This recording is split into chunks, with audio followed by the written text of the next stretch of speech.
Hello everyone. Today we are proceeding towards value-based questions of Chapter 1 Rational Numbers for Class 7. Number 1. Sukhdev, a farmer, had a son and a daughter. He decided to divide his property among his children. He gave 2 by 5, that is 2/5 of the property to his son and 4/10 to his daughter and rest to a charitable trust. तो यहाँ पे सुखदेव एक farmer है जिसका एक बेटा और एक बेटी है और उसने अपनी प्रॉपर्टी को डिवाइड करने का डिसीजन लिया अपने बच्चों के बीच में। उसने अपनी प्रॉपर्टी का 2/5 पार्ट अपने बेटे को दिया, 4/10 पार्ट अपनी डॉटर को दिया और बाकी का रेस्ट पोर्शन जो था वो एक चैरिटेबल ट्रस्ट में डोनेट कर दिया। तो first question is who share was more, sons और डॉटर्स? किसका शेयर ज़्यादा था, बेटी का या बेटा का? So let's find it out whose share was more. Son's share is equals to 2 by 5 and daughter's share is equals to 4 by 10. Simply अगर देखा जाए तो हम लोग को यहाँ पे इन दोनों को 2 by 5 एंड 4 by 10 को कंपेयर करना है। कंपेयर करना मैंने सिखा दिया था लास्ट टाइम अपने वीडियो में। आज हम लोग फिर से एक बार कंपेयर करेंगे। तो कंपेयर करने के लिए यहाँ पे अब देख लो, इसका डिनोमिनेटर और इसका डिनोमिनेटर डिफरेंट है। अगर डिनोमिनेटर्स डिफरेंट होते हैं तो हम लोग एलसीएम लेते हैं। Okay, so numbers are 2 by 5 and 4 by 10 and LCM of 5 and 10 is 10। तो यहाँ पे हम लोग को इसको कन्वर्ट करना पड़ेगा। 5 से क्या मल्टीप्लाई करेंगे कि 10 आ जाए? इट इज़ 2 और ऊपर भी 2 मल्टीप्लाई करेंगे बिकॉज इक्विवेलेंट फ्रैक्शन बनाते हैं हम लोग रेशनल नंबर। 4 by 10 एंड ये तो 4 by 10 है ही। सो अब देख लो, सन का शेयर हो गया ये और डॉटर का शेयर हो गया ये। अब 4 by 10 और 4 by 10 दोनों का शेयर तो इक्वल है। Therefore the share among son and daughter is equal. So son and daughter का जो शेयर है वो इक्वल है, that is 4 by 10. Okay, now next है आपका, देखो नंबर बी क्वेश्चन क्या है? What do you feel about Sukhdev's decision? What values are exhibited here? यहाँ पे सुखदेव का जो डिसीजन था वो कैसा था और उसमें क्या वैल्यूज़ है डिपिक्ट हो रहे हैं। Sukhdev's decision is very good. Sukhdev का डिसीजन बहुत अच्छा था। He treats his son and daughter equally, उसने अपने बच्चों को इक्वली ट्रीट किया। Now dividing his property equally among his son and daughter shows his positive attitude and no discrimination among girls and boys. तो उसके अब जो प्रॉपर्टी इक्वली डिवाइड किया बच्चों के बीच में, इससे दिखता है उसका पॉजिटिव एटीट्यूड और उसने गर्ल्स और बॉयज़ के बीच में कोई भी डिस्क्रिमिनेशन नहीं किया। हम लोग को ये भी समझ में आता है। Donating rest of the property to a charitable trust shows his love and care for the society, और साथ में उसने अपने रेस्ट ऑफ द शेयर, जो शेयर बच गया था, उसको एक चैरिटेबल ट्रस्ट में डोनेट किया, जिससे हम लोग को पता चलता है कि वो सोसाइटी के अपलिफ्टमेंट की तरफ भी बहुत अच्छा सोचता है, बहुत पॉजिटिव थिंकिंग रखता है। Let's move to the next. Kavita along with her family was planning a vacation at a hill station, but they were confused where to go. Kavita's mother asked her to find out the maximum temperature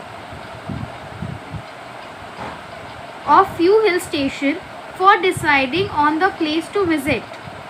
She checked the weather report on the internet and found that Shimla's temperature -7 by 2 degrees Celsius, Dalhousi's temperature -5 degree Celsius and Manali's temperature -8 by 5 degree Celsius. तो कविता अपने family के साथ planning करी थी vacation पर जाने का, लेकिन वो लोग बहुत कंफ्यूज थे कहाँ जाएंगे। सो कविता की मदर ने उससे मैक्सिमम टेम्परेचर निकालने के लिए कहा कुछ हिल स्टेशंस का, जिसको उसने निकाल लिया है। देखो, शिमला का, डलहौजी का और मनाली का। Now first question is arrange the temperatures of these hill stations in ascending order. यहाँ पे हम लोगों को सारे टेम्परेचर्स का असेंडिंग ऑर्डर में अरेंज करना है।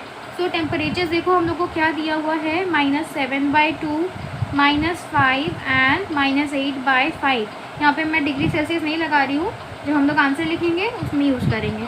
ठीक है। तो यहाँ पे देखो असेंडिंग ऑर्डर में अरेंज करना है, तो सबसे पहले हम लोग को क्या करना पड़ेगा, डेनोमिनेटर्स को सेम करना पड़ेगा। हर एक केस में डेनोमिनेटर को सेम करने का एक ही वे होता है, दैट इज़ एलसीएम। सो 2, 1 और 5 का एलसीएम निकालेंगे। 2, 1 और 5 का एलसीएम 10 हो जाएगा। अगर आप लोग को एलसीएम निकालना नहीं आता है तो प्लीज़ कमेंट करके बताना, मैं उस पर भी वीडियो बना दूँगी। सो एलसीएम इज़ 10। सो हम लोग इसको अब कन्वर्ट करेंगे, -7/2 से क्या मल्टीप्लाई करेंगे जिससे 10 आ जाए, इट इज़ 5। ऊपर नीचे दोनों मल्टीप्लाई होगा बिकॉज इक्विवेलेंट फ्रैक्शन होगा, -35/10। नेक्स्ट इज -5 बाय कुछ भी नहीं है, इसका मतलब 1 है, 0 मत मानना आप लोग, इनटू क्या वो 10 मल्टीप्लाई करेंगे जिससे 10 आ जाए, it is 10। So -50/10 and next है आपका -8/5 से क्या मल्टीप्लाई करेंगे कि 10 आ जाए, इट इज़ 2, ऊपर नीचे दोनों तरफ। So -16/10। So these are the temperature. अब देखो आप सारे डेनोमिनेटर सेम हो गए, अब आप न्यूमरेटर्स को चेकआउट करो। यहाँ पे हम लोग को असेंडिंग ऑर्डर में अरेंज करना है, यानी कि स्मॉल टू बिग, सबसे छोटा नंबर। सो यहाँ पे हम लोग का है नंबर्स -35, -50 एंड -16। इन तीनों में सबसे छोटा कौन सा है, इट इज़ -50, बिकॉज -50 इन दोनों से भी लेफ्ट साइड में अकर होगा नंबर 9 पे।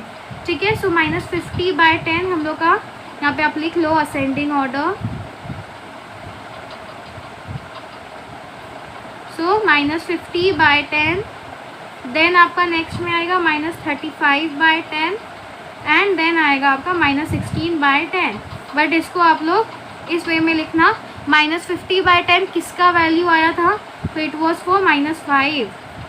फिर नेक्स्ट है आपका इसके बाद -35, सो -7/2 डिग्री सेल्सियस, और फिर उसके बाद ये वाला आपका -8/5 डिग्री सेल्सियस। तो सबसे मैक्सिमम टेम्परेचर, ये तो असेंडिंग ऑर्डर है, छोटा से बड़ा मतलब सबसे बड़ा ये है, मतलब मैक्सिमम टेम्परेचर है -8/5 degree Celsius. Which place will they decide to visit, they will visit Manali as it has the highest temperature among the 3।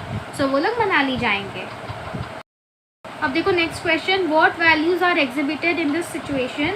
It is very important to have a complete knowledge regarding rational numbers and how to compare them. As in this situation, if Kavita didn't know how to compare rational numbers, she could not find the maximum temperature and thus won't be able to decide which place to visit. इसका मतलब ऐसा है कि हम लोग को rational numbers के बारे में पूरा नॉलेज होना ज़रूरी है, क्योंकि आप जस्ट इमेजिन करो यहाँ पे कविता ने जो टेम्परेचर निकाले वो सारे रेशनल नंबर्स है। अगर उसको रेशनल नंबर का नॉलेज नहीं होता और साथ ही साथ अगर उसको कंपेयर करना भी नहीं आता, तो वो क्या पता लगा पाती कौन सा मैक्सिमम टेम्परेचर है किस जगह का, नहीं पता लगाती। इसलिए हम लोगों को रेशनल नंबर सीखना बहुत ज़रूरी है। आप देखो अब आप लोगों को ये आंसर मिल गया होगा कि रेशनल नंबर हम लोगों को क्यों पढ़ाया जा रहा है। Okay, so this was all in this session. I hope the video was helpful to you and meet you soon in the next video. And next video से हम लोग chapter 2 that is operation on rational number start करेंगे।